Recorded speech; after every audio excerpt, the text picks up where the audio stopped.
일선 공조론과 일제의 지식인이라는 제목으로 강의를 하겠습니다.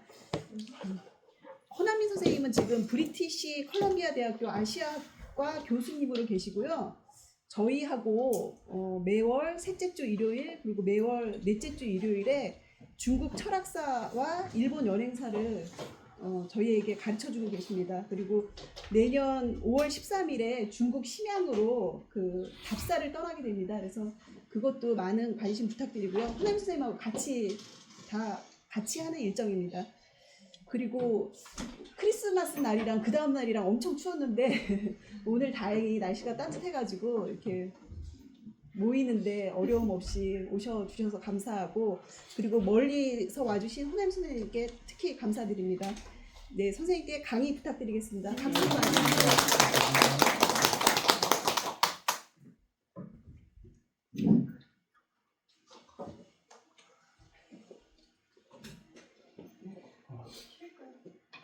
네, 감사합니다. 오늘 휴일인데 와주셔가지고 오늘 제가 들 그 이야기는 지금에서 보시다시피 춘천 우두산을 향한 국가가세 일선 동조론과 일제 지식인이라는 제목입니다. 왜 이걸 하게 되냐면 제가 와서 책을 읽다가 춘천 우두산 얘기가 나와가지고 끌렸습니다. 춘천에서 고등학교를 다니는데 이제 황현춘 선생님도 춘천 고등학교를 다녔는데 특별한 기억이 있고 우두산 얘기를 많이 들었어요. 많이 듣고 우두 공원도 있고 해서 고등학교 때 소풍간 기억도 있습니다만 하여간 뭔가 이 얘기 읽고 나와서 찾아봤더니 재밌는 얘기가 있었습니다. 동기는 제가 이 책을 2년 전에 읽게 되었는데요. 또 가스사노 코리안 조펜스 코치 메모리라는 책인데 데이빗 바이스라고 되죠. 이분이 젊은 학자인데 독일 사람이에요. 그런데 현재 일본 규슈 대학에서 일본 종교 문화를 연구하고 가르치는 분인데 이 책에 나오는 얘기가 일선동조론에 관한 얘기가 많습니다.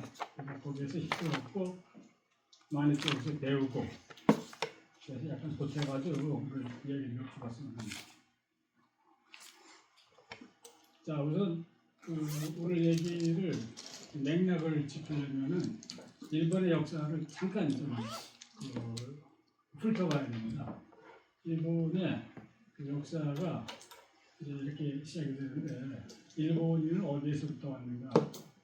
이 바다로 둘러싸인 열도잖아요. 사람이 어디에선가 왔거든요. 맨 처음에는 텅 빈 그 열도였는데 그래서 그 증거를 찾기 힘들죠. 구체적인 증거를 그때 기록이 없을 테니까. 그런데 대충 추적하기에는 가장 가까운 곳에서 왔을 것이라는 거죠. 조선반도, 중국, 산동 반도, 그 다음에 해변을 따라서 남쪽 등등 해서 연구들이 이제 진행이 되는데 지금 현재 일본인의 DNA를 검사를 하면은 대충 어디서 왔는지가 이제 확인이 된다 그래요. 그래서 25%는 일본인의 DNA 25%는 조선인의 DNA고 25%는 중국인의 DNA고 25%는 남방하고 북방의 DNA고 25%는 하도 섞여가지고 모르겠어요. 그러니까 일본은 이제 단일 민족이 아닌 거죠. 일본 사람들도 자기네들이 얘기하는 말 중에 일본 사람들은 가오가 얼굴이 넓다는 얘기를 해요. 이게 뭐냐면 얼굴이 생긴 게 상당히 다양하다는 뜻입니다. 그리고는 일본이 이제 다민족 국가라는 뜻이고요. 그렇게 해서 시작되어가지고 이런 시대가 있었어요. 이제 BC 전에 조문이라고 하는데 이 새끼로 이제 그릇을 만들어가지고 무늬를 만들었기 때문에 조문이라는 이름을 붙였고 조문가. 그래서 이렇게 시작됐고 그 다음에 시작된 시대가 야외이라는 시대가 있어요. 이때는 이제 BC를 이제 넘어가는 시기인데 생김새가 좀 다르고 그런 모양도 좀 다르죠. 그런데 이 야유 시대를 만든 주역들이 누구냐 하면은 이 철하고 쌀을 갖고 온 사람들이에요.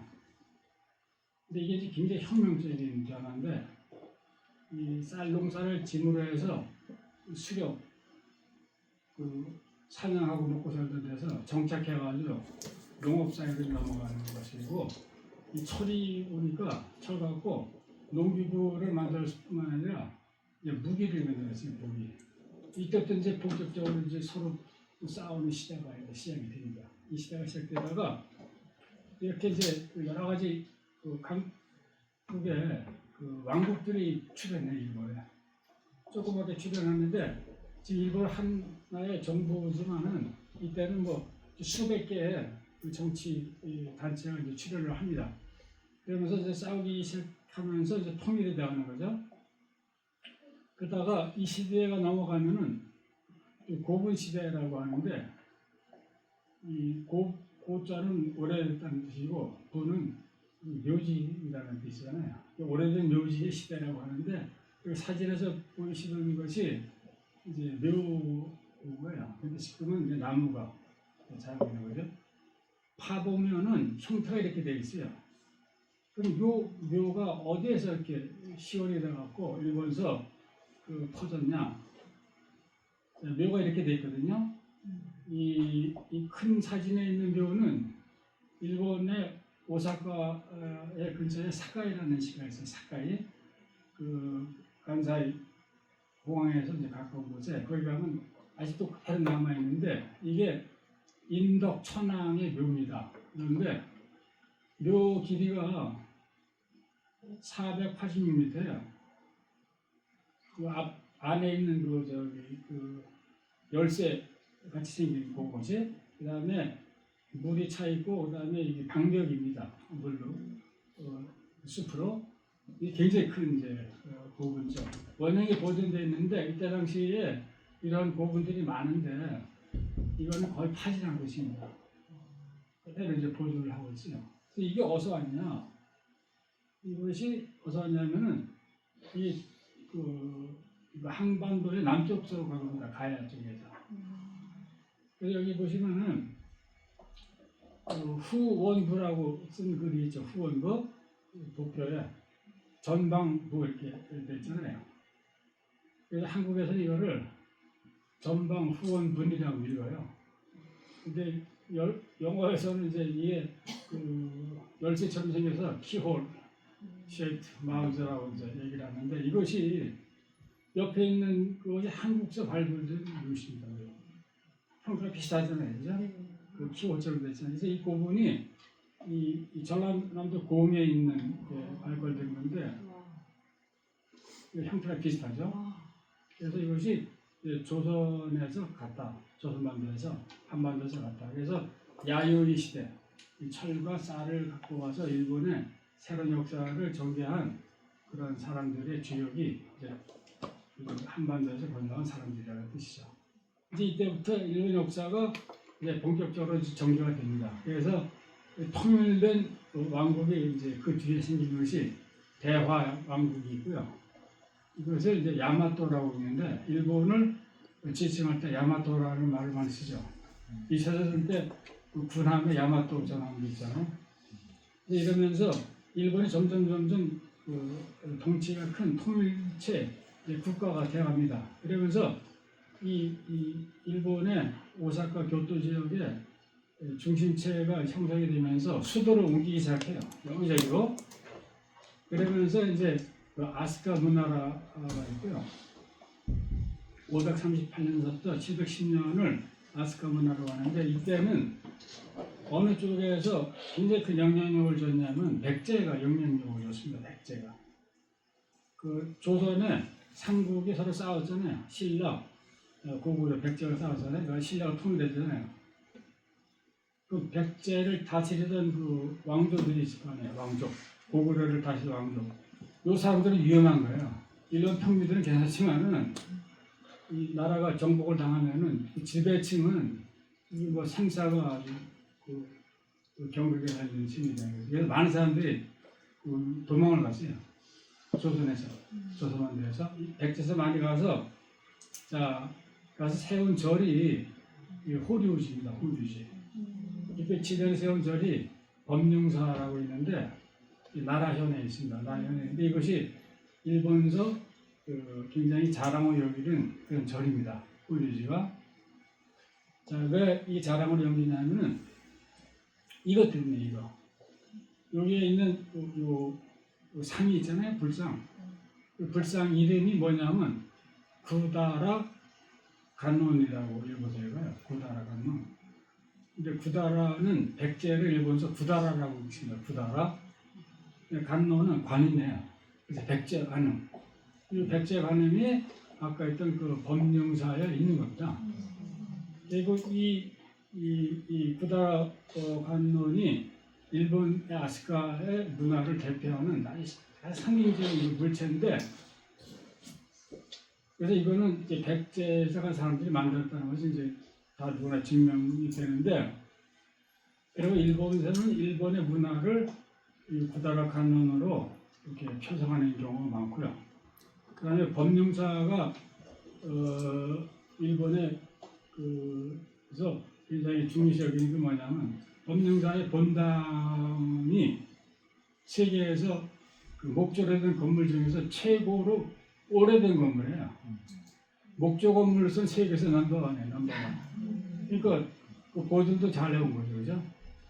그리고 그 대형 박물관에 가면 런던에 있는 일본관이 있어요. 방이 있고 방이 그 세 개가 겹쳐 있는데 일본관에 들어가면 딱 들어가자마자 있는 게 바로 이거예요. 이거 제가 찍은 사진이에요. 그러니까 일본 사람들이 보면 조금 어떨까 하는 생각이 들어요, 그죠? 자기네 나라의 문화를 전시하는 박물관인데 그 구다라 간론으로 그 손님들을 맡고 있는 거예요. 이렇게 이제 조선반도하고의 이제 관련이 깊은 거죠. 그래서 일본의 그 지배 체계가 이제 어떻게 되냐면 그 맨 가운데는 왕족이 있고 황족, 그다음에 그거를 둘러싼 그 강력한 시족 집단이 있고, 약간 뭐 김씨 집단, 박씨 집단 뭐 이런 식으로 있는 거예요. 그다음에 일반 시민들이 있는데 이 각 집단들이 자기들의 조상들을 모시는 그 신사를 갖고 있어요. 신사. 그것이 일본의 그 유명한 그 신사들입니다. 그래서 이세감은 이세 그 친구이 황족의 조상신을 모시는 신사고, 그다음에 뭐 야스카 그 가스가 진자 뭐 이런 데 가면은 전부 각 그 시족들의 조상들을 모시는 신입니다. 자, 그렇게 해서 나라 시대가 이제 정리가 되고, 그래서 일본의 역사가 이제 전개가 됩니다. 그런데 메이지 시대 19세기 중후반이 되면 이전까지는 서로 일본의 사무라이가 지배하던 그런 시선이었었는데, 메이지 시대가 되면서 이제 천황이 그 정권을 잡은 시대가 전개가 됩니다. 그러면서 일본의 이제 근대가 이제 시작이 되는데, 이렇게 새로 정권을 천황 중심 정권을 세우고서 일본이 목표로 삼은 것이 두 가지입니다. 두 가지. 하나는 뭐냐면 재정일치와 부국관계예요. 이게 무슨 뜻이냐면은 재정일치가 무슨 얘기냐면은 일본 사람들을 단결시키는 겁니다. 단결. 우리가 여태까지 흩어져 있었는데 좀 이따가 왜 흩어져 있는가를 제가 말씀드릴게요. 일치 단결해가지고 일치단계해가지고서 부국강병을 이루자. 그러니까 나라를 살찌우고 그 군대를 강하게 만들자. 왜 그랬냐면은 이 나라가 바뀌는데, 이 정권이 바뀌는데 결정적인 그 계기가 된 것이 서구 열강이었어요. 큰 대포로 무장된 함대를 갖고 와가지고서 이역을 하고 이제 일본을 이제 개항을 시키고 무역을 하자고 등등 해가지고 정권이 이제 무너지게 되는데, 근데 조선도 그런 식으로 해가지고서 그러다가 잘못돼가지고 식민지가 되고 만 거죠. 그러니까 정권이 뒤집어지니까 이래서 우리 잘못하면 전부 망하겠다 싶으니까 일치 단계해가지고 어쨌든 간에 센 나라를 만들어 보자. 근데 어떻게 센 나라를 만드냐? 첫째, 서로 싸우지 말자 이제. 일치 단결하자. 그 말이 되잖아요, 그죠? 그 다음에 약간 서양의 과학기술을 열심히 배워가지고서 그 경제를 발전시키고 군대를 강하게 만들자. 근데 당시 인구는 한 3,500만 정도였습니다. 그러니까 지금 인구가 1억 2천만이 좀 넘잖아요. 지금의 4분의 1 정도밖에 안 되는데 어쨌든 뭐 우리가 뭉쳐가지고서 그럼 어떻게 뭉치냐? 뭐 구심점이 있어야 될 거 아니에요. 그래서 천황을 중심으로 뭉치, 천황을 중심으로. 그래가지고서 북강을 이렇게 하는 겁니다. 이것이 이때 그 일본의 그 최대의 목표입니다. 목표. 그래서 메이지의 그 천황이 이렇게 사진이 두 개가 있는데 이 두 사진이 이때 당시 메이지 일본의 국가 목표를 나타내는 아주 그 상징적인 사진입니다. 하나는 전통적인 복장을 하고 있잖아요, 그죠? 근데 이 복장이 어떤 복장이냐면 신도 신사에서 그 사제들이 입는 옷이에요. 그러니까 신도 신사의 그 사제의 옷을 입는 겁니다. 그러니까 천황을 중심으로 단결하자. 거기에는 뭐가 있냐면 신도 일본 전통 종교의 신도의 배경이 있는 거예요. 그 중심으로 단결하자는 거고 이쪽 북강경 옷은 서양의 옷이잖아요. 그러니까 일본이 이 과학적으로 뒤져 있고 모든 게 뒤져 있으니까 어쨌든 서양을 따라잡자. 이 두 가지를 나타내주는 이 사진이 됩니다. 그래서 자, 근데 단결이 가능하냐? 그거 가능하냐? 왜 그러냐면 일본은 그 고대 이후로 한 나라를 뭉친 적이 없어요. 그러니까 거의 1000년을 서로 갈라져서 싸우고 살았어요. 그런데 갑자기 뭉치다니까 이게 되겠어요, 이게? 말은 쉽지만 하는 말이 잘 안 되는데 서로 물고 들고 싸우는데 1000년을. 네. 근데 가능하다. 왜냐하면 우리는 한 가족이다. 갑자기 어떻게 우리 한 가족이냐? 우리가 갑자기 물고 들고 싸우는데 아니다. 우리 원래 가족이었다. 원래 가족. 이걸 봐라. 그 원래 가족이었다는 것이 어디냐 하니까 신화예요. 신화. 일본 신화에 나와 있으니까 신화를 사실은 믿고 우리 단결하자. 이런 식으로 이제 그 방향을 정했는데 이것이 성공을 했어요. 성공을 해가지고 그 이전에는 일본이 예컨대 그 메이지가 되기 전에는 도쿠가와라는 한 그 사무라이 그 가족이 쇼군이 장군이 돼가지고 나라를 지배했거든요. 이제 그것이 250년 이상인데 그때 그 중앙 정부가 도쿠가와가 덕천 막부가 나라를 지배했지만 이 덕천 막부가 지배하는 국토는 자기네가 직접 지배하는 영토는 한 4분의 1밖에 안 됐어요. 4분의 1. 25%. 나머지 75%는 전부 다이묘라고 있지, 다이묘? 지방의 영주들이 통치한 거야. 근데 지방 영주들은 다 자기 군대도 있어요, 군대. 그리고 모든 것을 자치적으로 지배를 합니다. 근데 이 다이묘가 268이었어요. 그러니까 나라가 268 플러스 1로 쪼개진 거예요. 근데 이 숫자는 이전보다 비교해서 엄청나게 줄어드는 거예요. 그렇게 1000년 동안 싸우는데 갑자기 하나가 되자니까 이 서로는 한때는 서로가 원수였어요, 원수. 그죠? 근데 되겠어요, 이게? 갑자기 단결하자니까? 자, 그런 배경이기 때문에 우리가 단결하지 않으면 망한다. 그리고 단결하지 않았기 때문에 서구 열강한테 당했다고 이제 그 이해를 했던 거죠. 자, 그럼 어떻게 우리가 그 단결하냐? 천황을 맨 위에다 놓고 그리고 우리는 전부 천황을 아버지로 모시고 그리고 우리는 전부가 국민은 천황의 자식이라고 생각하자. 그래서 이것을 그 어떤 언어를 표현했냐면 가족 국가라고 표현했어요. 가족 국가. 그죠?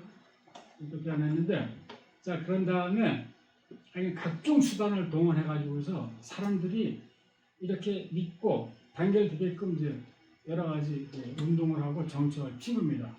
뭐 여기에 그 정책들이 많습니다. 많아요. 뭐 국민교육 헌정 같은 것도 있고 뭐 등등이 있는데, 그래서 이 천황을 향해서 그러니까 아버지니까 당연히 효도를 해야 될 거예요. 효.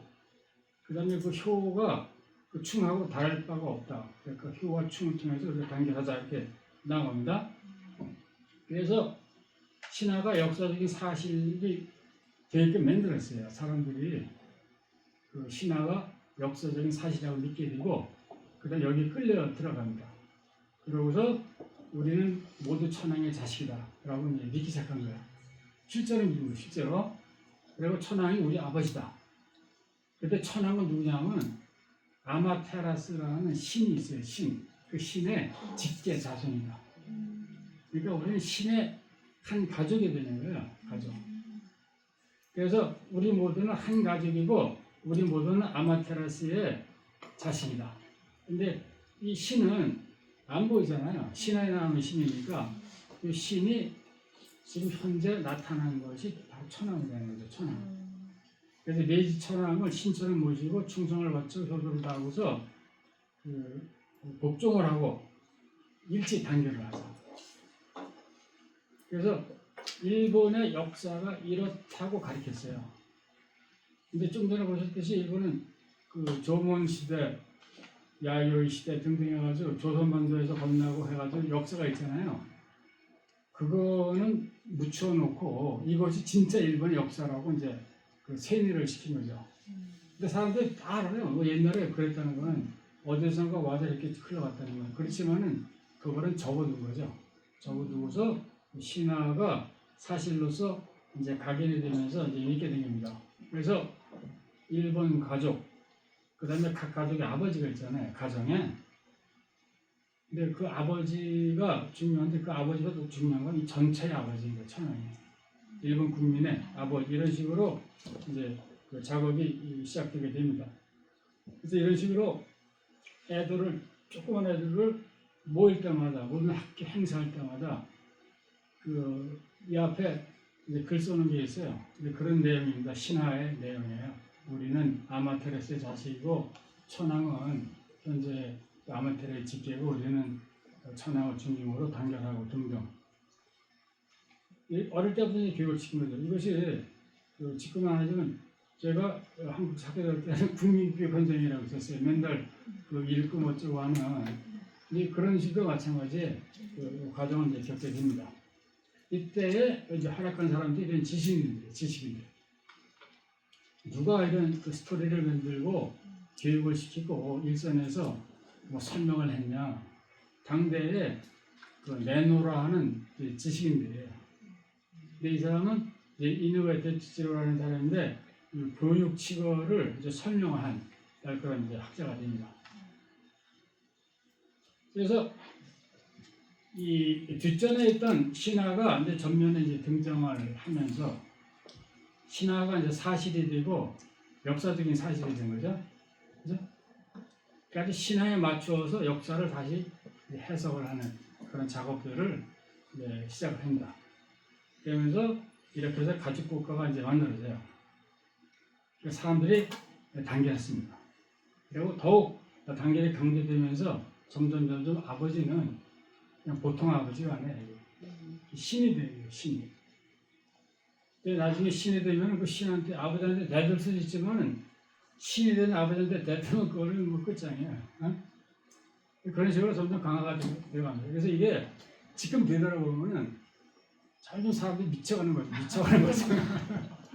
조금씩 미쳐가는 거죠. 이게 머리 한 번 박혀서 잠을 깼을 때가 언제냐면 1945년이야. 근데 이 당시에는 사람들이 진짜 확신 갖고 믿은 거예요. 따르고. 이게 무서운 겁니다. 이게. 그러니까 이렇기 때문에 나치도 있고 뭐 있는 거예요. 그러니까 집단 세뇌와 과정이라고 할 수 있는데, 그러니까 이런 식으로 이제 조몬, 야요이, 고푼시대 이렇게 역사가 흘러가잖아요. 근데 이 사람들은 이제 거꾸로 아마테라스, 이게 천조가 아마테라스가 있고 그 두 번째가 아마테라스의 그 손자예요, 손자. 그 손자의 또 밑에 있는 자식이 첫 번째 천황이네, 일본에. 그러고서 일본이 이렇게 역사가 전개가 됐다고 이제 가르쳤어요. 근데 이건 위에 있는 건 사실이지만은 밑에 있는 건 허구잖아요, 허구. 그런데 이 당시에는 허구의 역사가 더 중시가 됐습니다. 그래서 이 신화하고 역사로 조작하는 이것이 눈에 보이지 않지만 권력이 있는 거예요, 권력. 사람들은 신화만 보면은, 아니 역사만 보면은 이거를 조작한 사람들이 나쁘다고 얘기할지 모르지만 사실 거기서 스탑해야 될 것이 아니라 그 뒤에 그거를 돌리고 있는 권력 구조를 이제 보는 것이 이제 굉장히 중요한 거죠. 그죠? 이제 그럴 때 전체상이 이제 제대로 이제 보이게 됩니다. 자, 이래서 이제 각 집에서 이 천조, 이 천조라는 게 아마테라스라는 건데 태양의 신이에요. 태양의 신이고 이건 황족의 조상이에요. 그러니까 이거를 전부 모시고 집마다 예배를 하고. 근데 저는 제 아버지가 시골이신데 일제시대 때 아버지가 집에 이게 있었대요. 조선에 다 있었어요. 조선에도. 그래가지고 거기 맨날 경배해 그랬대요. 안 하면 잡혀가는 거야. 응? 자, 그래서 점차 천황이 전지전능한 신이 되고 모든 종교들도 여기 이제 종속이 됩니다. 그러면서 이 천황이 어떠한 존재가 되냐면 나중에는 일본의 가족의 아버지뿐만 아니라 천지를 창조한 신으로 믿게 돼요. 그래서 이 당시에 일본 천황이라는 기술을 보면은 지금 성경을 펴놓고 읽으면 거의 똑같이 맞아들어가요. 맨 처음에 뭐를 만들고 인간도 만들고 땅도 만들고 천지를 만든 거예요. 근데 그러면 나중에 사람들이 어떻게 되냐면 일제시대 때는 그 당시 때는 이 풀 포기 하나도 천황이 만든 거야. 나무도 천황이 만든 거야. 이 신이 천지창조 신이 된 거야. 이런 과정에서 열심히 작업을 한 사람들이 이제 지식인들이에요. 그래서 이 사람들은 대우를 받은 거죠. 이럴 때 사람들이 전부 바보가 아니잖아요. 여기 의문을 제기하고 반대를 하고 정한 사람이 있을 거 아니에요. 이제 그걸 어떻게 처리했냐면은 이제 칼로 처리하는 거예요. 칼로. 이런 과정 속에서 많은 사람들이 또 희생이 됐어요. 충당하고 감옥 가고 처벌을 받고. 그런데 이렇게 해가지고서 정말 일치된 힘으로 일본이 인간 역사에 유례가 없는 엄청나게 강한 나라를 만들었어요. 그게 무서운 거예요.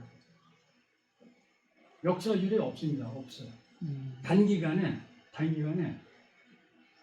이 정도에 서 있던 애가 이만큼까지 큰 예가 없어요. 예가. 그러니까 일본이 나중에 미국하고 한번 싸움을 걸 정도로 큰 나라가 됐잖아요. 힘이. 인류 역사에 유례가 없는 겁니다. 그래서 한 100사람이 살을 때 일제 단계해가지고 뭔가 하면은 못 들을 게 없는 거예요, 사실은. 아니 100사람이 모여가지고 오늘 싸우고 어쩌고 하면 이룰 거 아무것도 없어요. 하나도 못 해요. 그만큼 이제 그게 인간의 어떻게 보면 인간 사이에 그 본질입니다. 그래서 이때 이제 뭐 대만에도 조선에도 신사들에서 사람들이 와서 이제 경배하고 있는 거죠. 그래서 무에서 가족국가를 만들고, 그죠? 그다음에 이제 천황이 절대무위의 신이 됐습니다. 신. 이럴 때 대단하다. 일본 대단하다. 대단하다. 인류 역사에 예가 없으니까. 그래서 우리는 너무 대단하다. 이렇게 자기는 생각하고 우리는 너무 대단하다. 그런데 이것이 2차 대전이 끝났어도 일시적인 후퇴를 했지만 일본이 경제 성장을 이뤘잖아요. 엄청나게. 그럴 때 미국 사람들이 볼 때도 야, 일본은 진짜 아주 특이한 나라다. 특이한 나라.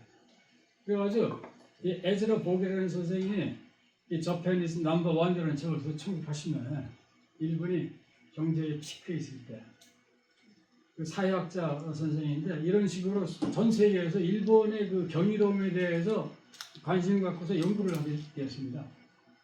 이때 나온 것이 뭐냐면 일본인 론이에요. 일본인 론, 니혼진 론. 이게 한마디로 뭐냐면 일본은 뭔가 다르다. 다른 인간들하고 다르다. 일본은 얘네는 진짜 특이한 뭐가 있다. 특별한 뭔가가 있다. 그래서 이러한 그 담론이 디스코스가 거의 1세기가 합니다. 1세기. 19세기 말부터. 그러다가 거품이 깨졌어요. 거품이. 이게 이제 일본이 1990년대 후반부터 어떻게 보면 경제가 이제 침체에 빠지면서 깨지기 시작합니다. 아니고 역시 얘네도 우리하고 다를 게 없다. 다를 게 없다. 배고프면 밥 먹고 졸리면 자는 놈들이다. 이런 식으로 이제 이해를 하기 시작합니다. 근데 제가 일본학을 막 시작하고 그럴 때는 이 일본인 논이 거의 화두였어요. 화두. 어디 가나 일본 대단하다는 얘기를 하고 했습니다. 자, 그래서 일본 당시를 이해하는 키워드 중에 하나가 국채라고 있어요. 국채. 일본은 모든 거를 국채를 위해서 살았어요. 당시에. 이것이 이때 당시에 매직 워드입니다. 근데 이것은 신국, 일본이 이 신에서부터 내려온 북민이라는 것, 신국하고 천황이 다스린다는 천황, 거기 둘이 합친 것을 국채라고 이제 할 수 있는 있다고 이제 생각을 하는데 이런 식으로 이제 일본이 이제 그러다가 일본 힘이 세지니까 조선 식민지를 했고요. 식민지. 이게 식민지를 했을 때 이거는 뭐 단순하게 식민지뿐만 아니라 사람들이 일반적으로 어떤 일을 하든 간에 그죠? 어떤 일을 간에 우리는 대대적으로 조금 지불을 하고 가장 많은 효과를 내려고 그러잖아요. 커피집이 둘이 있는데 맛이 똑같은데 한 집은 10,000원에 팔고 한 집은 5,000원에 팔면은 5,000원짜리 사잖아요. 그죠? 당연하죠. 10,000원짜리 사고서 나 오늘 잘했다 그러면 그 말이 안 되잖아요. 그러니까 어떤 단체든지 어떤 인간이든지 정부든지 뭔가를 할 때 그 원리는 딱 하나예요. 원리가 하나인데 뭐냐면 최소의 비용으로 최대 효과를 내는 겁니다. 뭐 공부를 하건 등산을 하건 경제 활동을 하건 뭘 하건. 근데 이거를 우리는 합리성이라고 얘기를 하죠. 합리적인 행동이라고 rational behavior라고 얘기를 하는 거죠. 그러니까 일본이 조선을 식민지할 때 가장 이제 최대의 전략이 뭐냐면 최소의 비용으로 지배를 하는 겁니다. 최대 효과를 내는 거예요. 그래서 최소 비용으로 지배가 가능한 부분은 최대 비용으로 처리를 해서 지배를 하고 이게 안 되는 경우는 근데 최소 비용은 뭐냐면 조선인이 아무 정황 없이 하라는 대로 하면 비용이 안 되잖아요. 그죠? 그러니까 여기에 굉장히 힘을 많이 씁니다. 여기 힘을 쓰고 이거를 가능하게 하는데 많이 역할을 하는 것이 이제 지식인들이에요. 자, 그때 나온 것이 일선 동도론이라는 책입니다. 이런 식의 논리가 되는 거예요.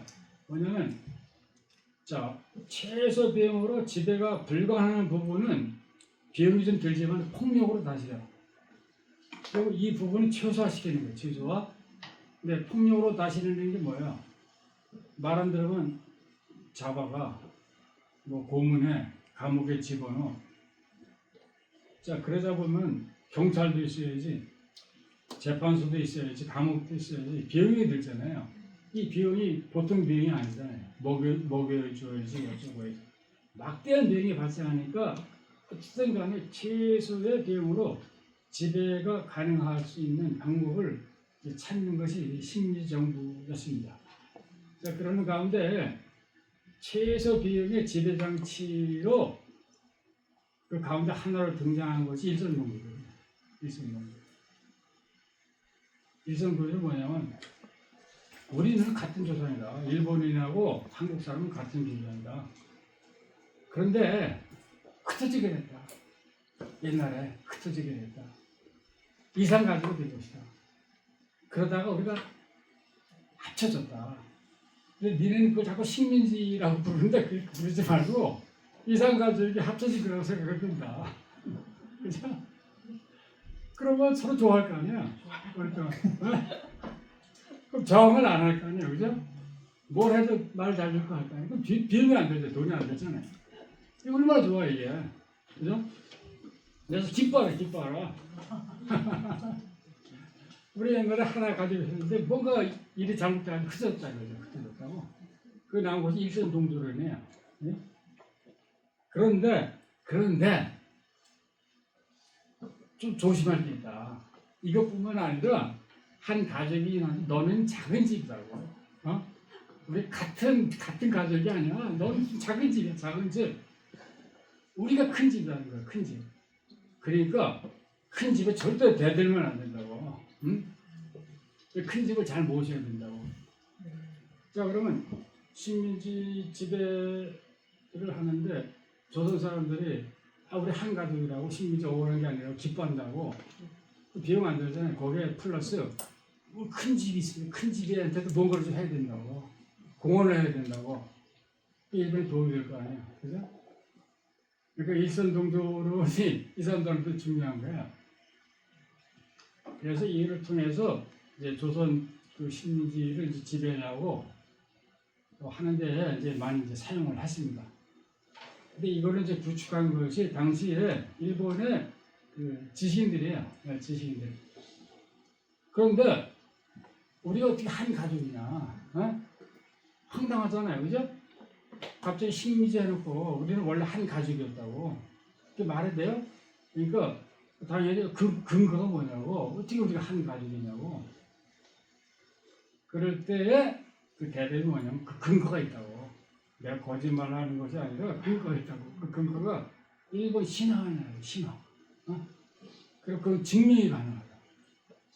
이 작업들을 이제 상당히 그 일본의 지식인들이 이제 했습니다. 그래서 이런 일본의 신화에서 그 근거를 찾아내는데 역할을 한 사람들은 그 지식인들 이런 사람들이 있어요. 그런데 동경제국대학의 국사과의 교수들도 이런 사람들, 역사학자들. 당시에는 다 내노라는 그런 지식인들이 이제 학자들이에요. 그래가지고 이 사람들이 이런 거를 이제 증명을 했어요. 자기 나름대로는. 근데 예컨대 뭐 이런 한 사람 예를 들면은 요시다 도구라는 사람 얘기들, 이 사람은 신문 기자였고 대학 교수였고 일본 역사 지리학회 여기를 관여한 사람이고 뭐 등등. 그래서 당시에는 일본의 서구 여강하고 접촉이 많았기 때문에 서구 유학한 사람들도 많아요. 독일, 불란서, 영국, 미국 뭐 이런 데로 거기 가서 새로운 학문을 배우는 거, 신화학, 뭐 종교학, 철학 이런 걸 배우고서 일본에 돌아와가지고서 여기 전부 공헌했어요. 일선동조론의 그 해석, 설명, 신화에서 뭔가를 찾아내가지고서 자기가 증명했다고. 그래서 많은 일본 지식인의 대다수들이 제국주의에 이제 당시로 기여를 했습니다. 근데 가끔 가다가 딴소리하는 선생님들이 있어요, 대학에. 한마디 잘못하면 그 다음날 잘려요. 그래가지고서 말 한마디 잘못해가지고 그 당시에 대학에서 쫓겨난 사람들도 꽤 많습니다. 이거 무서운 거죠. 그러니까 이게 뭐죠? 이 지식인들이라는 것도 결국 잘 먹고 살기 위해서 별짓을 다 한 거예요. 자, 그럼 당대에 내노라는 지식인들 찾아낸 근거가 뭐냐? 이게 중요한 거예요. 본 얘기에 들어가는 거죠. 왜 한국인과 조선인과 일본인이 같은 가족이냐? 응? 같은 뿔에서 나왔냐? 일본의 신화를 자세히 읽어보면은 이 아마테라스가 일본의 그 천황가의 이제 신인데 가장 중요한 신이에요. 이 신한테는 남자 동생이 있었어. 남자 동생이 이름이 스사노라는 이름인데 요놈이 말썽쟁이야. 맨날 못 던지만 하는 거야. 이 신화에 이렇게 나와요. 신화에. 뭐 별짓을 다 해. 그러니까 화가 나니까 자기 누나가 동굴로 들어가 버렸어. 태양이 동굴로 들어가니까 세상이 암흑이 될 거 아니야. 그죠? 나라가 망하게 생겼으니까 뭐 별 난리를 치고 그래가지고서 도로 나오게 했어요. 나오게 하고서 화가 나니까 요 스사노를 어떻게 하겠어요? 집에서 쫓아내버렸어. 하도 말씀. 그래서 일본 밖으로 쫓아내기로 했는데 쫓아낸 것이 어떻게 하면 조선반도야. 조선반도. 근데 요놈이 조선반도로 건너가지고 가만히 있지 않고 애를 낳았어. 이 사람들이 바로 조선 민족이 되었다 하는 겁니다. 이게. 그죠? 이 신화에 이렇게 나와요. 그러니까 누나가 있고 동생이 있는데 누나의 자식이 일본 사람이 됐고 동생의 자식이 조선 사람이 됐는데 그럼 누나하고 동생이 한 가족이네. 하나는 누나, 하나 동생이고 서열은 좀 있지만 한 가족이죠. 그러니까 조선과 일본은 조상이 같다 이런 이제 얘기가 이제 전개가 되는 겁니다. 근데 이것이 이 신화라는 것이 뭐 논리정연하게 이렇게 한 스토리만 있는 게 아니에요. 여러 스토리가 서로 섞여 있어가지고 얽혀 있어가지고 이게 아주 복잡해요. 복잡한데 거기서 몇 가지를 잘 뽑아가지고서 엮어낸 얘기예요. 그래서 이제 그렇게 그 개과천선하고서 능력도 발휘해가지고 자식도 이제 낳았어. 조선반도에서. 조선반도에서 한참 놀다가 고향이 그리워가지고 일본으로 돌아갔어요. 일본으로 돌아갔습니다. 자기 원래 집으로 돌아갔어요. 일본으로 돌아가서 정착한 곳이 어디냐면 이즈모라는 이즈모에 가면은 그 스사노를 모시는 신사가 있어요. 근데 이즈모가 어디냐면은 여기 있습니다. 이즈모. 그 시마네 갱에 이즈모라는 조그만 그 도시가 있는 거기 가면 큰 신사가 있어요. 근데 지도를 보면 가깝잖아요. 한반도가 가깝잖아요. 그러니까 조선반도에서 놀다가 이거 갔어. 그래서 실제로 거기 가면은 이즈모에 가면은 이즈모 다이샤라고 신사가 있습니다. 혼자 그 신사가 있어요. 이것이 일본에서 굉장히 중요한 신사 중에 하나예요. 일본에서 이 천황가에게 가장 중요한 신사가 세 개가 있는데 세 개 중에 하나입니다. 이세 진구가 있고 그 다음에 그 나고야에 가면 아시타 진구라고 그 나고야에 있고 이즈모에 있는 여기 있는 여기 사제들은 누구하고 결혼하냐면 지금도 천황가의 딸들하고 결혼해요. 예전부터 많이. 자, 그러니까 이 조선에서 건너간 거죠. 그러니까 제가 그 대학교 의사님이 계시는데 한영우 선생님이라고 서울대 이제 국사과 선생님인데 그 은퇴를 하시고 제가 어디 가서 무슨 얘기도 만난 적이 있는데 이런 말씀하시더라고요. 허 선생 얘기하는 건 그 알겠는데 일본에 있는 그 신들은 다 조선반도에서 건너간 거라고 이즈모 그거 아냐고 그거 건너간 거라고. 그때 제가 그 이해를 못했는데 지금 생각해 보니까 이 선생님 식민지 시대 기록에 그 찌꺼기가 나와 있는 거예요. 근데 이즈모 스사노가 조선에 와 있다가 일본을 건너갔다는 얘기의 전설이 이 선생님 기억이 있어요. 얘기를 한 거죠. 그래서 이 식민지 시대 때도 이런 얘기의 교육이 상당히 이루어졌구나 하는 거를 이제 느꼈죠. 자, 이것이 이제 한 문제 어떻게 설명이 되냐면은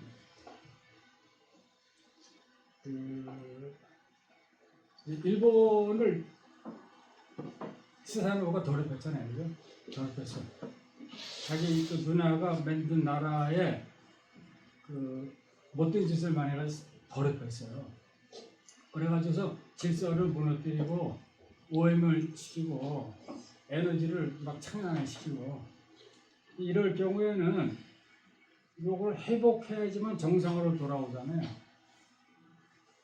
그럴 때 이 회복하는 거를 위해서 이 원래 집단에서 분리해내는 겁니다. 분리해내서 다른 곳에 가서 다시 질서를 회복하고 그 다음에 다시 깨끗하게 하고 에너지를 충전시키고 그렇게 한 다음에 다시 데려오는 거예요.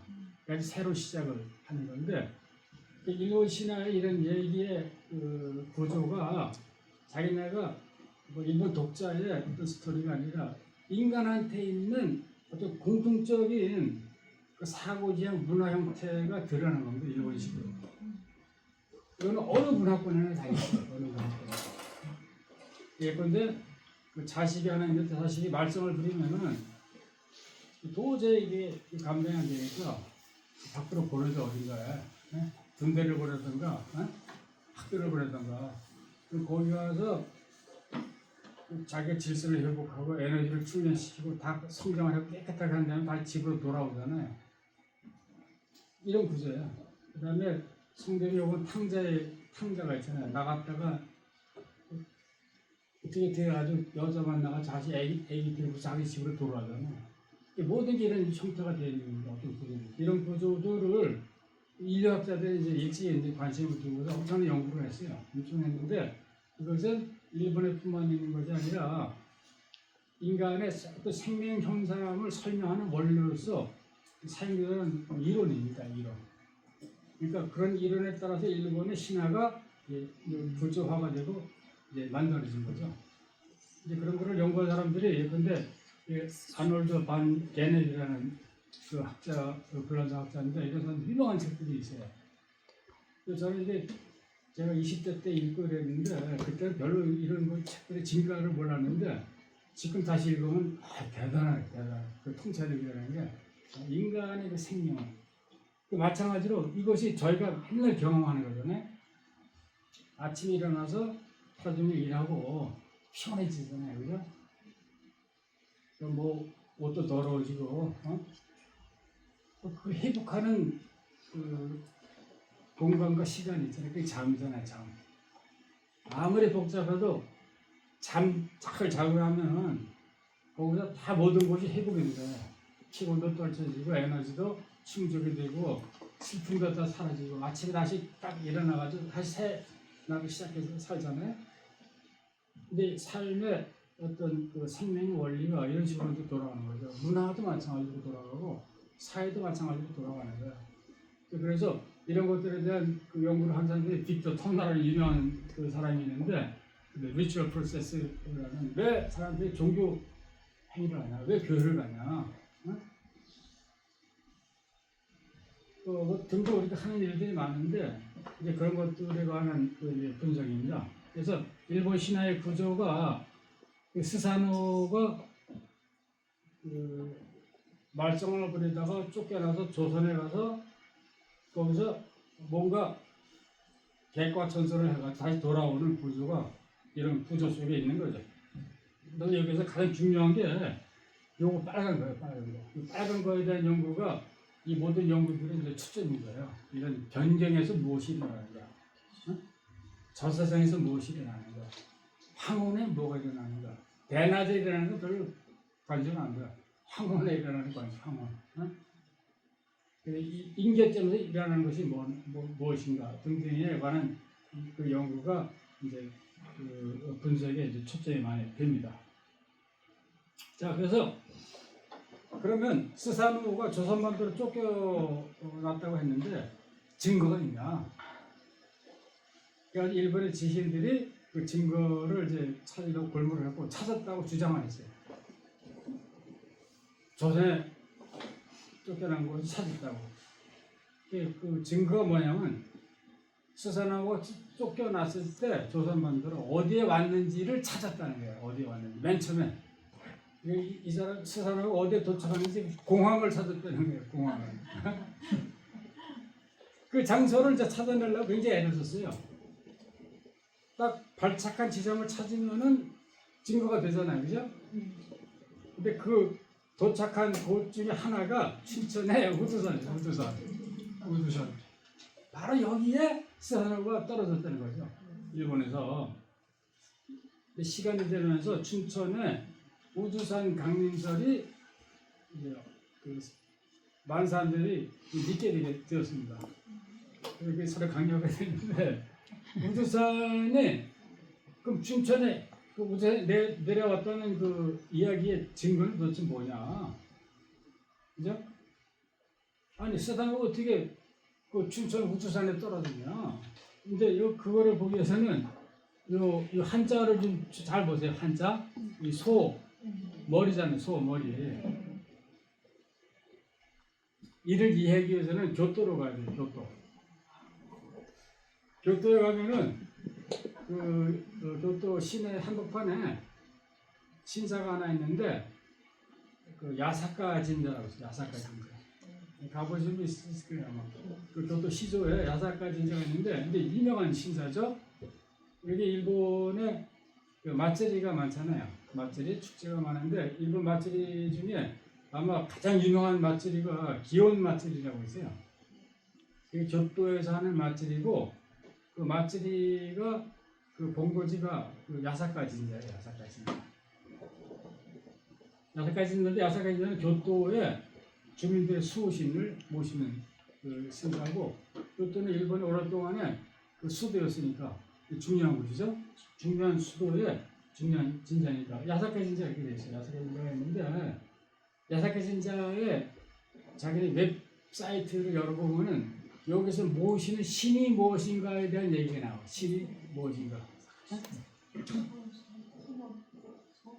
이 신 보면은 이렇게 나와요. 야사카 진자에 신이 있는데 그 신이 스사노오야. 스사노오. 근데 옛날에 그거를 우두 천왕이라고 불렀어요. 우두 천왕.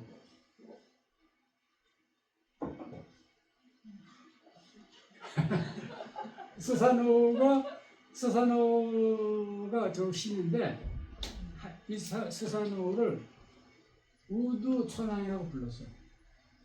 고즈 텐노라고 불렀어요. 또 다른 말로도 이제 부르고 했었는데, 자 이것이 무슨 얘기냐면 일본에 이런 그 이론이 있어요. 일본의 신관념에는 무슨 어떤 신이든지 그 신은 본래의 모습이 있고, 그것이 모습을 드러냈을 때는 여러 가지로 나타나는 거예요. 그러니까 말하자면 산신령이 있는데 산신령이 산에 갔더니 토끼로 나타나서 뭔가를 얘기해 줬어요. 그죠? 그러면 원래 신은 산신령인데 나타난 형태는 토끼인 거예요. 그죠? 그런 얘기 많이 듣잖아요. 근데 일본이 이게 굉장히 강해요. 굉장히 강해요. 그래서 어떤 신이든지 신은 본래의 존재가 있어. 그거를 그 본지라고 해요. 본지. 이것이 사람들 눈에 드러날 때는 그 사람들의 바람에 따라 가지고 모습을 달래서 나타나. 그거를 그 스이자쿠라고 해요. 스이자쿠. 그래서 혼지 스이자쿠가 일본의 종교를 이해하는 그 키워드입니다. 키워드. 이것으로 일본 종교가 이해가 돼요.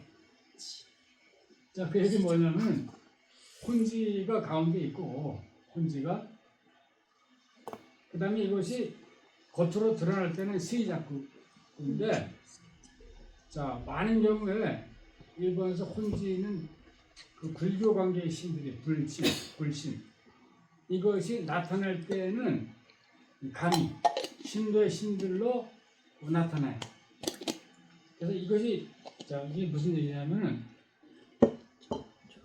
일본은 그 종교가 고대부터 강한 종교가 두 가지가 있었잖아요. 하나는 불교가 있고 신도가 원래 있었고 신도 그 뒤에 불교가 들어왔잖아요.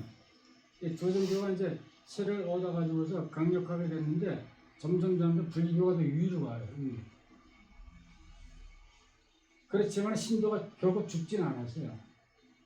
그 얘기 뭐냐면 이 두 종교가 서로 싸우고 경쟁한 역사가 일본의 종교의 역사입니다. 종교 역사. 자, 그럴 때 불교에서 어떤 그 이론을 갖고 신도를 그 지배하려고 했냐면은 우리가 진짜고 너는 가짜다. 그러니까 니네 신들 많은데 그 신들을 잘 보면 그 다 가짜라고. 진짜는 우리라고. 니네가 얘기하는 아마테라스 그것도 예컨대 그 대일열애인데 그렇게 나타났을 뿐이라고.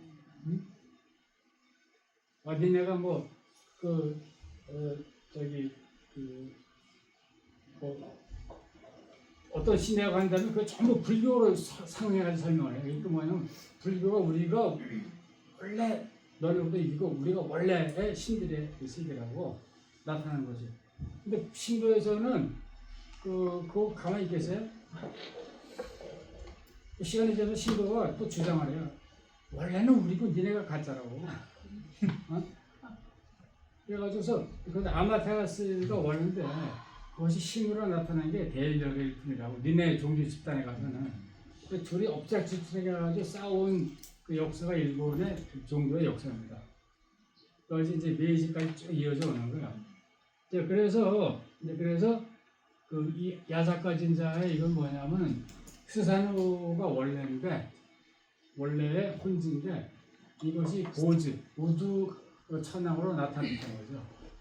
그러니까 이렇게 야사카 일본에서 이렇게 유명한 신사에서 이렇게 자기네가 모신 신을 설명하는 것이 자기네가 막 만들어낸 게 아니라 일본의 뿌리깊은 역사가 있는 거예요.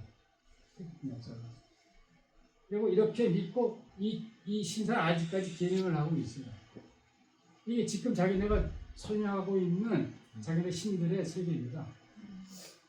그러니까 스사노는 원래고 이것이 우두 천왕으로 불려지면서 나타나고 이거를 우리 신사에서 모집하는 거죠. 여기에 신을 파거든 거예요. 그 일본의 그 학자들이.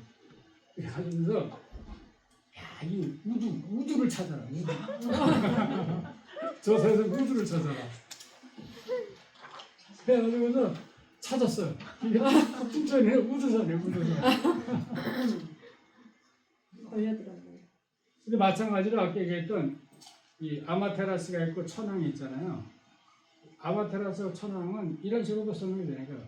아마테라스가 혼지고 본래의 신이고 천왕이 드러난 신인 거예요. 세자고. 국민은 마찬가지로 거기서 드러난 조그만 신들인 거예요. 이런 식으로 다 의미가 내적으로 연결이 되는 겁니다. 이것이 혼지 세자고 뭐 가족 국가 이런 것들이.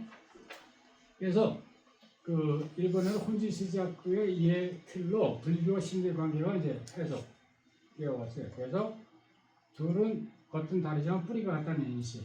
그래가지고 누가 진짜냐 하는 싸우는 역사가 전개가 됩니다.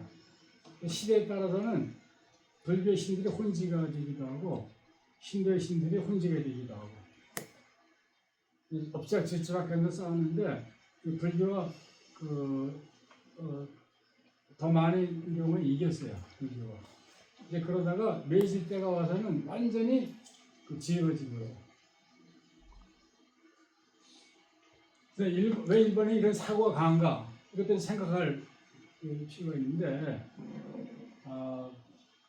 이런 그 원래의 신이 있고 그것이 나타날 때는 다른 모습을 나타나는 것은 모든 문화권에 다 있어요.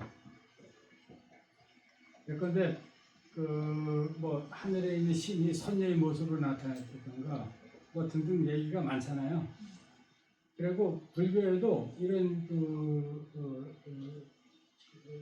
아이디어가 많이 있습니다. 그런데 관음보살이 있는데 관음보살이 이 세상의 사람들한테 나타날 때는 33가지의 모습으로 나타나 사람들의 사정에 따라가지고 이게 다 있는 거예요. 그런데 일본은 특히 강한 거예요. 일본이 강하고 아주 조직적으로 그 제도화되어 있습니다. 이것이 고대부터. 마찬가지로 이 기반에서 메이지 일본에서 아마테라스가 천왕으로 나타난 것이라고 믿게 된 거죠.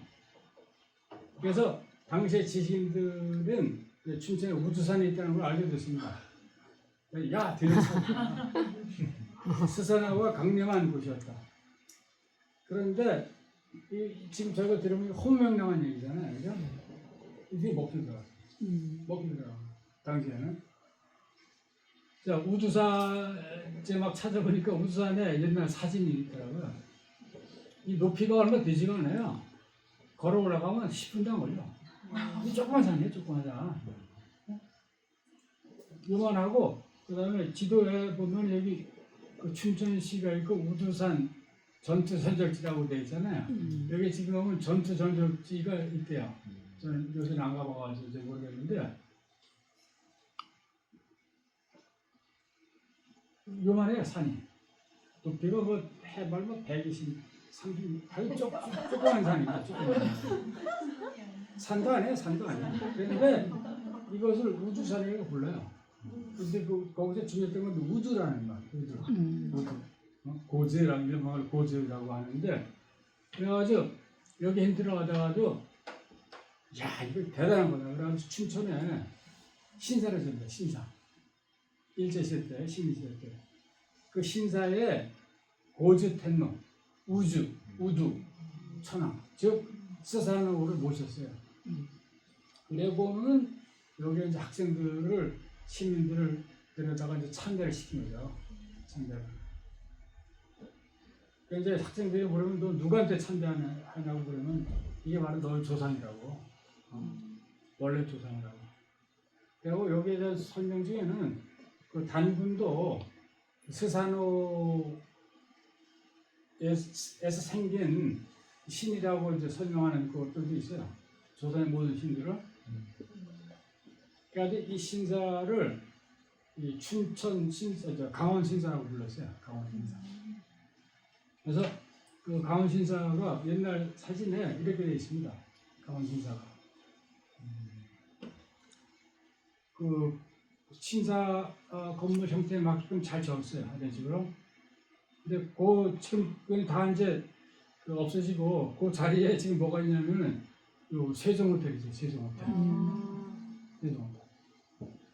그 세종호텔에 바로 춘천 가면 그 봉의산이라고 있는데 봉의산 밑에 가면은 세종호텔이 있는데 그 세종호텔 그 현관에 들어가서 뒤에 뒷문으로 가면은 조그맣게 써 있어요. 여기 옛날에 신사 터있다고 써 있습니다.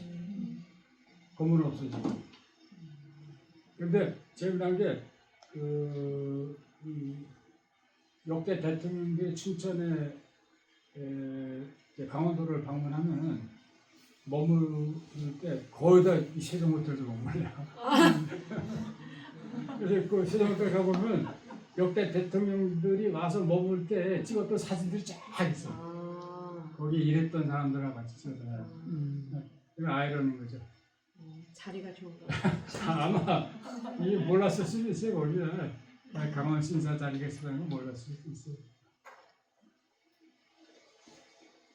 이렇게 해서 짤막징그러 있는 거예요, 소위. 그러고서 이를 이제 중심으로 신사 참배를 추천하게 된 거죠. 따라서 일선 종조로는 만들어진 주장이었을 뿐만 아니라 종교적인 실천의 이제 대상이 되었던 겁니다. 그래서 우리는 같은 민족이다. 우리 같은 민족. 지금 아까 제가 말씀드렸듯이 두 번째 요소가 그렇지만 너네는 우리보다 미치다. 동생의 자손이라고. 한 가족이기는 한데 너희는 작은 집이다. 큰 집에 대들면 안 된다. 큰 집을 잘 모셔라. 그래가지고서 2차 전쟁 했을 때 조선의 청년들의 젊은 사람들이 전쟁터에 끌려나가고 막 그랬잖아요. 다 그런 놀이예요. 그런 놀이. 그래가지고 스사노 아마테라스의 동생이고 너희는 그 동생의 자손이기 때문이라는 거죠. 그러면서 이제 모든 것에는 유의하게 되는 법이라고 기어오르면 안 된다고. 이것이 깨지면 세상이 엉망진창이 된다고. 이런 사고는 인간이 고대부터 갖고 있는 생각이에요. 고대부터. 왜냐면 그 사람이 서로 모였으면 이 질서를 유지하기 힘들잖아요.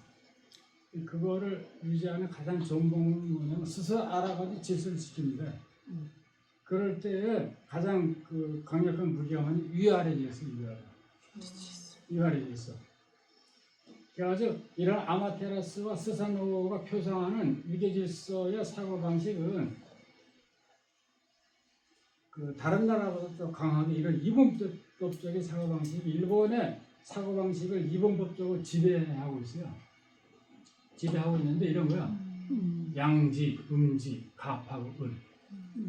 이런 이분법적인 사고가 일본의 사고를 지배한 하나의 틀인데 A가 있으면 B가 있고 B가 있으면 A가 있다. A는 B를 통해서 이해하고 B는 A를 통해서 이해한다. 우리가 A면 너는 B다. 이런 식이죠.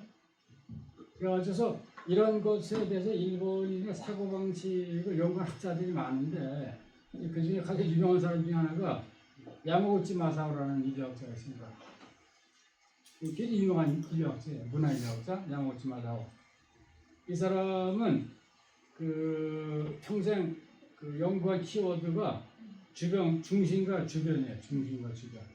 연구를 했는데, 그래서 이분도 이 아마테라스하고 스사노의 얘기가 친하니까 고대부터 일본 사람들의 이 담론 속에 있을 거 아니에요.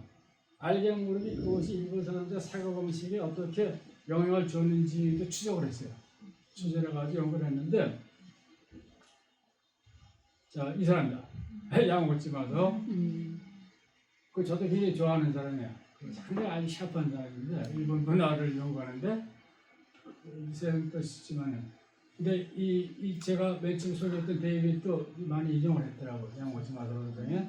그래서 이것이 정리한 거예요. 일본인이 어떤 사고 대상을 이해할 때 쓰는 이분법적인 카테고리입니다. 범주가 있는데 자 연상이 있으면 두 번째가 있어요. 연상, 연하, 주권 있으면 도덕적인 권력이 있고 수도가 있으면 변경이 있고 안정한 중심이 있으면 변경이 있고 평온이 있으면 폭력이 있고 질서, 혼돈, 성, 침범, 더러움이 있으면 깨끗함이 있고 그러니까 사람들이 모든 것을 이해할 때는 이 두 가지의 개념을 갖고서 모든 걸 이해하고 해석한다는 거죠. 이제 그것이 일본에서 강하다는 거예요. 강하다. 그럴 때 이것이 아마테라스와 스사노의 대칭적인 구조하고 딱 들어가면 안 된다는 거죠. 그죠? 그럴 때 아마테라스는 일본이고 스사노는 조선이에요. 그래서 이런 이분법적인 사고들은 누군 다 갖고 있어요. 저희들도 다 갖고 있는데 그래서 우리가 나와 너, 우리와 그들, 한국 사람과 일본 사람 이런 식으로 모든 것을 상대적으로 이분법적인 그 분들을 갈라놓고서 이해하는 경향들이 많잖아요. 모든 것이 무언가를 이해하기 쉬워 이것이. 왜 이것이 그렇게 사람들의 사고를 지배하냐면 무언가를 이해하는데 아주 쉬운 통로가 돼요. 쉬운 통로. 그리고 이 중독성이 강해가지고 여기 한번 빠져나오면 나오기 힘들어. 그 한국의 정치도 잘 들어보세요. 이분법적인 사고가 굉장히 강한 그 정치 그 사고예요. 그다음에 이것이 바로 인간을 쉽게 또 세뇌시켜줘요. 그리고 여기에는 위험성도 많은데 배타적이고 뭐 그런 것도 있어요. 그래서 인종차별이나 이런 것들을 보면 다 이분법적인 사고가 바탕에 있는 겁니다. 그래서 가장 보편적인 인간의 사고치라고 이제 생각할 수 있는데 이런 그런 것들에 기반을 해가지고서 일선종교론이 이제 만들어지고 운영이 되고 그다음 실천이 된 거죠. 그 당시에는.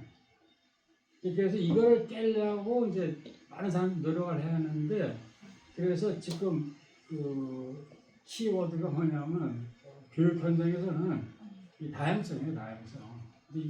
이분법적인 사고 갖고 어떻게 지배해 왔던 것이 인간의 역사였다면 이제 이것가 아닙니다. 다양성을 키워줘야 돼요. 다이버시티 하면서 나가는 것이 현재의 그 형태라고 할 수 있습니다. 그래서 이렇게 보면은 그 일선동교론, 춘천 우두산, 일본의 신화, 역사, 식민지 시대, 제국주의 등등의 여러 가지 서로 다르게 들리는 주제들이 뭔가 이게 묶여지는 것 같은 느낌 있지 않아요? 이 인간의 사고 방식,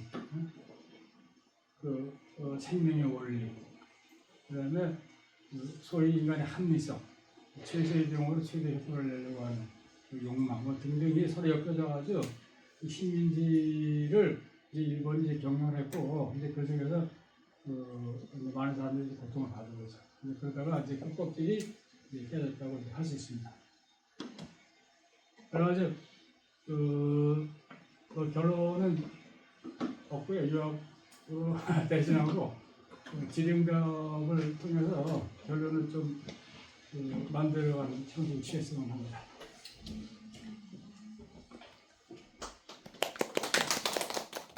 인류학의 숲으로 초대합니다. 인문세닷컴에서 만나요.